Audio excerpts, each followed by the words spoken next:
ஒருத்தியம்மா கோலமயில் ராணி ஆடி வரும் பூங்கலசம் அழகிருக்கும் மேனி தேர் நடந்து தெருவில் வரும் ஊர்வலமா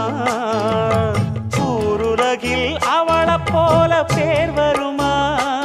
நல்ல பளிங்கு போல சிரிக்கும் மனச பறிக்கும் பவள விரிப்பு விளங்கிடாத இனிப்பு விவரம் புரிஞ்சிடாத துடிப்பு சந்திர ஜோதி வந்தது போல சுந்தர தேவி ஜொலிப்பு கலைவாணியோ ராணியோ அவள்தான் யாரோ சிலை மே